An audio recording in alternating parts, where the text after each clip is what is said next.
This leadership election will touch on many issues, and I will travel the length and breadth of our country to hear our members and tell them about my vision and how we need to change. But there is a core to this campaign that stands us apart, that represents the best of us in the most testing of times.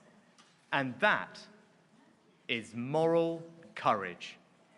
It may seem trite to say it, but that's only because it is so rare in our politics.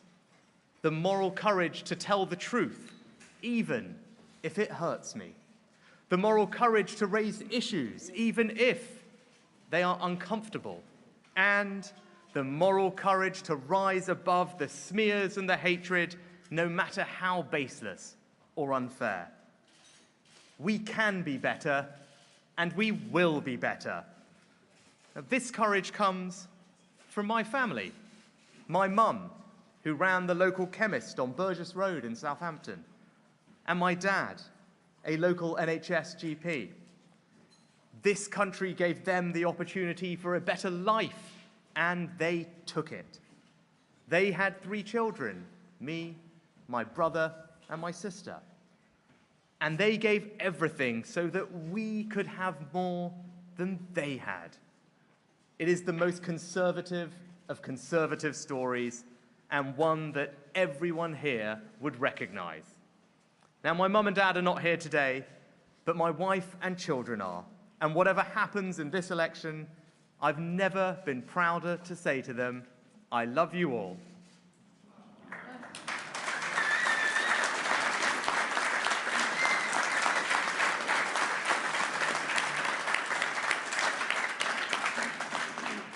Now, I've spent a few years in Westminster now, and a couple of years at the top of government. And I can tell you, whilst it is full of decent and hard-working people, the system is broken. And no amount of undeliverable promises are going to change that. Since the start of this campaign, I've told you all some tough things to hear, but I've told you them because I'm a conservative. Conservatives don't believe in burdening future generations tomorrow because of weakness today. That is not who we are, and that is not who I am. No. We believe in other things. Conservatives believe in each other, because it is through each other, not the state or even the market, that we achieve the things that make life worth living. Conservatives believe in honesty, because the foundation of all freedom is truth. And above all, conservatives believe in duty and fidelity. It is the core of our party and our people.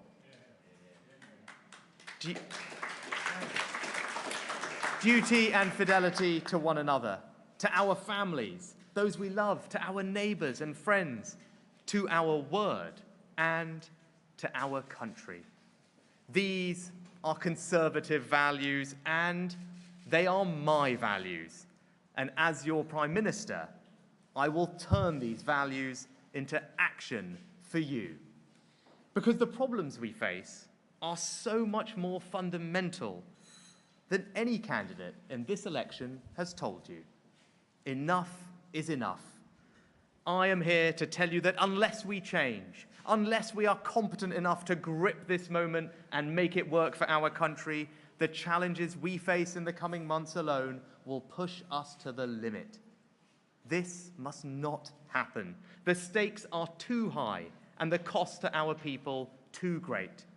If we are to deliver on the promise of Brexit, then we're going to need someone who actually understands Brexit, believes in Brexit, voted for Brexit.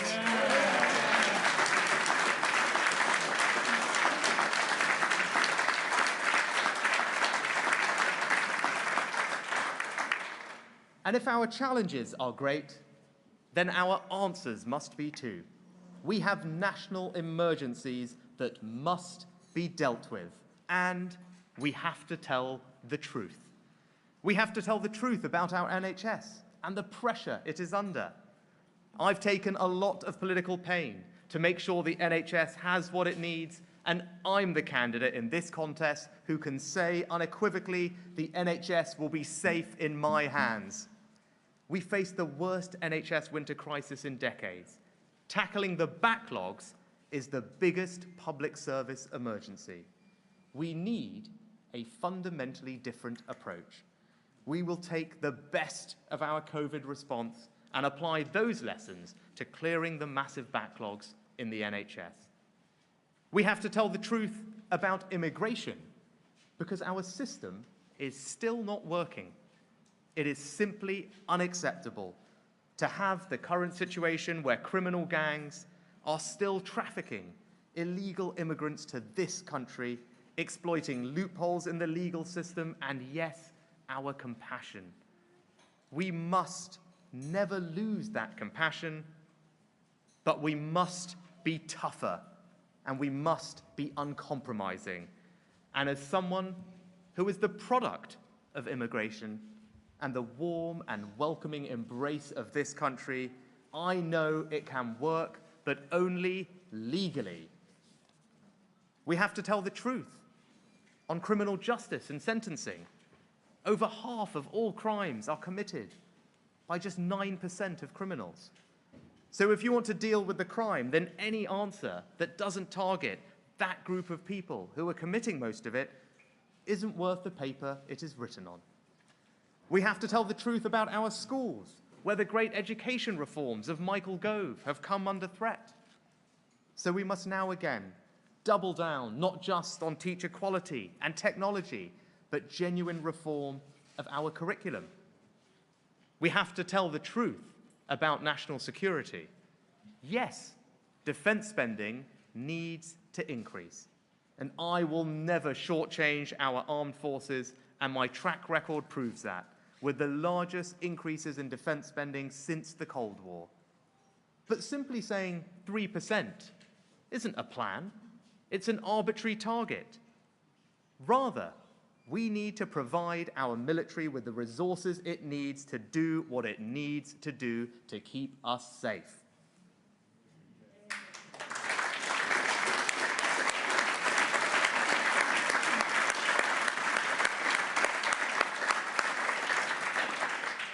We have to tell the truth about the cost of living and that there is no answer to this problem other than to grip inflation and bring it down. Rising inflation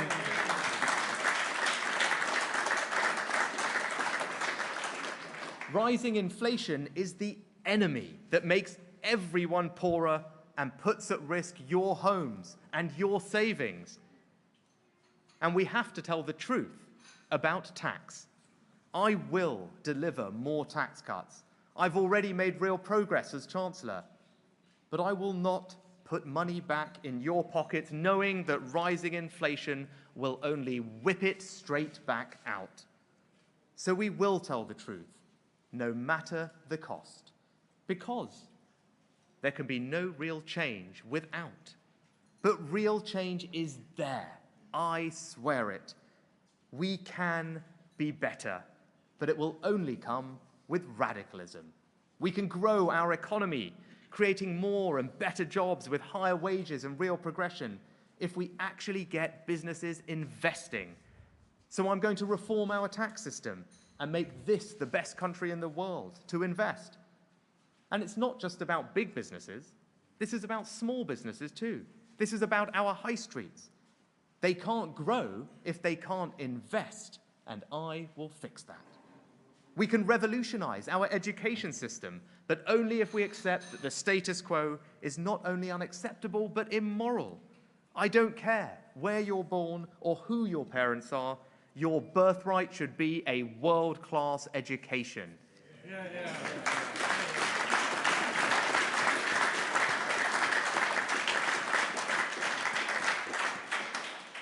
Because today's education system is tomorrow's economy. And we can cut more taxes, but only if we defeat the enemy of inflation. And that can only happen if we are honest about the ravages it causes. We must see the danger in front of us and act, not pretend like it isn't happening. Or more dreadful still, make the situation worse, putting people's homes and savings at risk. I will deliver a lower tax economy. I will deliver tax cuts, but tax cuts you can believe in. I will make that happen. We must be radical. We must change, because if we don't, we can't rebuild our economy. We must be radical. We must change, because if we don't, then Brexit will not be safe. And we must be radical. We must change if we are to beat Keir Starmer and the Labour Party at the next election.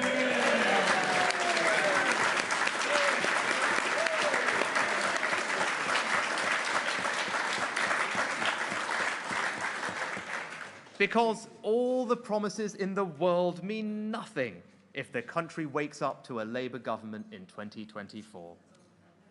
All the evidence is clear. I am the only person who can beat Labour. I am the only candidate who can protect the union, and I am the only candidate who can keep Brexit safe.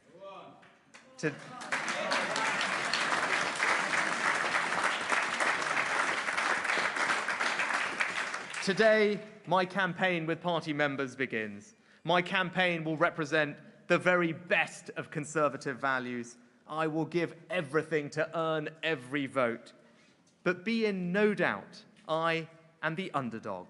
The forces that be want this to be a coronation for the other candidate. But I think members want a choice, and they are prepared to listen. And in the coming days, they will see that I don't just offer change. I don't just offer grip. I'm offering hope. We can be better. Thank you.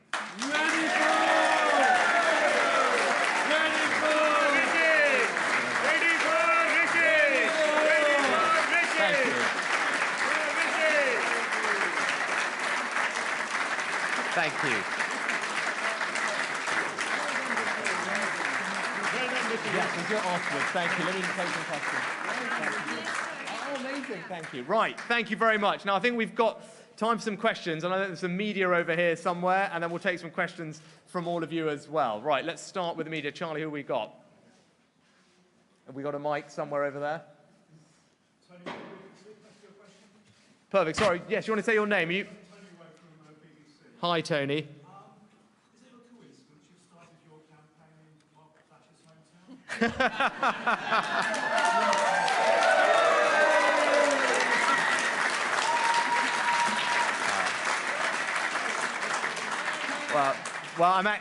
Well, there is that, but I'm also delighted to be here with my great friend, your local MP, Gareth. But he's a brilliant champion for this community. So, look, I think the broader point about your question is, yes, I do believe that what I'm proposing economically is what I would describe as common sense Thatcherism. The number one economic challenge our country faces right now is inflation. And we must get a grip of inflation now and not risk making the problem worse. If we don't do that, we don't get a grip of it, it will cost families more in the long run. And I believe that that's what Margaret Thatcher would have done. Deal with the challenge of inflation first, get it out of the system, and then get on to delivering the tax cuts that we all want to see. Hi, Richard. It's Jane from Channel 4 News.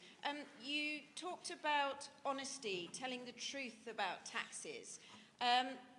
So are you saying that Liz Truss is misleading party members, or is she lying when she says you can cut taxes without pushing up inflation? Well, I've been very clear, as you just heard, that this is the most pressing challenge we face. And I do believe that it is the wrong approach for the government at this moment to be borrowing an extra tens and tens and tens of billions of pounds at a time when inflation is rising almost to double digits and interest rates are already on the rise. The risk of doing that is that you make the situation worse. Everyone who has a mortgage here and watching, having to pay hundreds, if not thousands of pounds more because of the impact that it would have on interest rates. And beyond that, I also don't believe it's moral. I'm a conservative because I was brought up to believe that you pay or you earn what you need for your spending. That was how I was raised in my household with my family. I did my mum's books in her local chemist. I sat around our kitchen table doing the accounts every month. And that's what, of course, you need to do when you run your small business. And that is a deeply conservative value. And if we are not the party of sound money, I don't see what the point in the Conservative Party is. Misguided, or is she misleading? I think you'll all make up your own views about that. I've been very clear that not only do I think it's the wrong thing for the economy, I do also believe that it is immoral. Because there is nothing noble or good about racking up bills on the country's credit card that we then pass on to our children and our grandchildren. Right. Charlie, I've got a gentleman here, yes. Are you going to visit Maggie's statue? Ah, well, well, I hope so too. If I've got time, we're going to have to nip over there afterwards. I will try and do it. But no, it's a great pleasure to be here. She's rightly someone who we all look up to in our party for the change that she brought to this country. And as I said, economically, she was prepared to do some difficult things and do them first for the long-term benefit of our country. That's what I'm prepared to do, and I believe that that's what leadership is about. Yeah. Right. Yes, sir. David Collins from the Sunday Times. Hi, David. You just said about the powers that be don't want you to go kind of succeed. Who are you referring to? I mean, I was talking generically, but look, obviously I start this part of the contest in the underdog position. I was delighted that, thank you, sir. Look, I was delighted in the parliamentary stage of this, I came top of the ballot. And if you think back a month or two ago when people were speculating about this contest, if it would ever happen, I was written out of it. And thanks to the hard work and support of colleagues like Gareth, I came top of the ballot just a few weeks later, drawing on all the breadths and talents and wings of our parliamentary party. And I think what that demonstrates is that I can bring people together. And in the same way that I've done in our parliamentary party, I'm confident that I can do that in the country as well. So as I take out this message that I've spoken to you today about, this message of change, this message of radicalism, this message that we need to grip these emergencies facing our country and that I am the best person to do that, I'm confident that our members will see that, they will respond to it, and they will also recognise that I'm the person who can beat Keir Starmer when the next election comes. Right. Who have we got? Have we got? Yes. Oh. Morning, ma'am. As you no doubt appreciate, Lincolnshire is mainly agricultural. And regarding this trade agreement with Australia, will you give us assurance that it will be debated in Parliament when you become Prime Minister? Yeah, well, thank you, ma'am. That's an excellent question. And we're here in Lincolnshire today, and hopefully tonight, if my campaign team allow me, I might get to sleep in my own bed at home in North Yorkshire, and which, like you all here, is a very agricultural community. A bit more hilly, I think, but my neighbour is a farmer. My entire community are farmers, and farming is something that's incredibly important to me. When I first came to Parliament, in spite of my business background, I rushed to get on the Agriculture and Farming Select Committee because I thought that supporting my community, my rural community, was absolutely vital in my role as a Member of Parliament. So I can reassure you that I will run the most pro-countryside, pro-farming government that you have ever seen.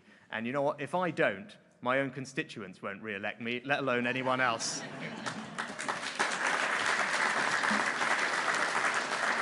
Right, Johnny. Yes, ma'am.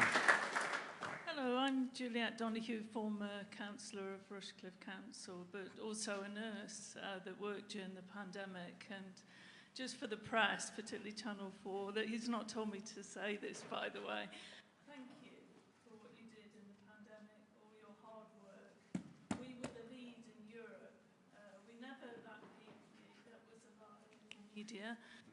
We never lacked anything, and the procurement you did in a global crisis was astounding. And just thank you so much for all your hard work, and also Prime Minister Boris Johnson, because what people don't see is in public service, the work you put in, And you don't do it for the money because you're not that well paid. And you do it because you care about your communities. And I just wanted to thank you. And all this negativity about the pandemic, I have no criticism. And I felt we were in a safe pair of hands in the UK under the government. So thank you particularly. Oh, thank you.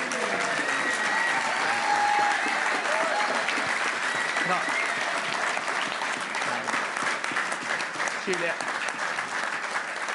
Well, Juliet, that's very, very kind of you to say. Thank you for that. And can I just pay an enormous tribute to you and all of your colleagues for what you did? I mean, we saw the best of this country over the last 2 years. I don't know, you'll think back to that first press conference that I gave when I was introduced to you as your new Chancellor, and I talked at the beginning of it all about the small acts of kindness that would be done by us and to us by millions of people. And that's what we saw over the past couple of years. But it started with the heroic efforts of you and your colleagues in the health service. Healthcare is so important to me. As I said, my mum was a local chemist. My dad was an NHS GP. I grew up working in her shop, delivering medicines to her patients. And like you, I saw the unbelievable impact on a community that good healthcare can provide and good people can provide. That's my inspiration for wanting to be a Member of Parliament, and it's my parents' story that has inspired me to be here, wanting to be your Prime Minister next. But let me just ask everyone to join me in saying thank you to you and all your colleagues for everything you do.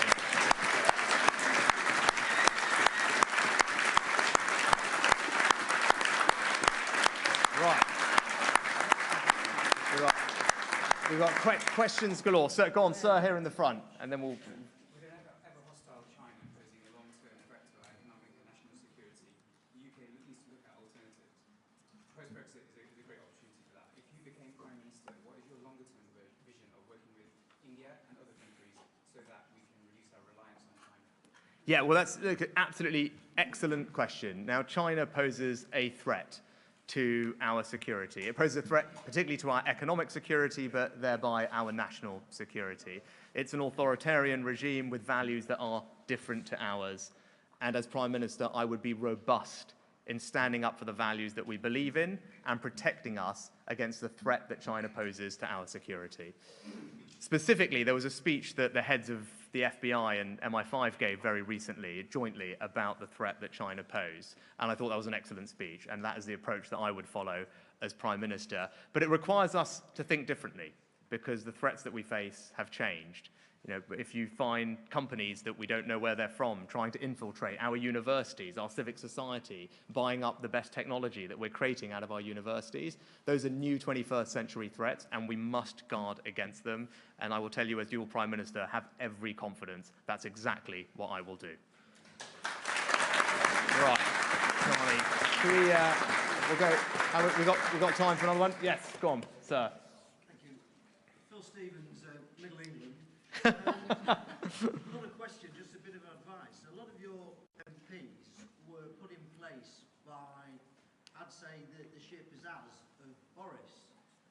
Not necessarily that they had a good campaigning crew or kissed a lot of babies in Hull, but because of him. On that note, who's trying to distance themselves more from Boris, you or Miss Truss? All right, Phil. And I wouldn't do either. Yeah, no. Well, actually, that's a very good point. When you were talking about those MPs, you definitely were not talking about your local MP, Gareth, who is absolutely exceptional. And so I've been very clear and open about my views about the Prime Minister. I've said he's one of the most remarkable people that I've ever met. And it was a great privilege to serve in his government for almost 2.5 years and to enjoy some extraordinary successes that we shouldn't forget. There was no other person, I believe, who 3 years ago could have broken that Brexit deadlock, got that done. You remember the paralysis our country was facing at the time. He alone was able to break that. He alone was able to deliver that election victory.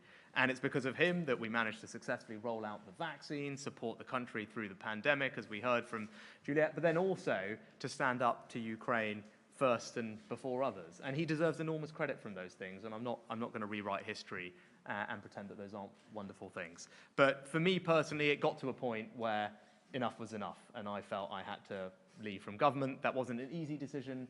It wasn't a happy decision.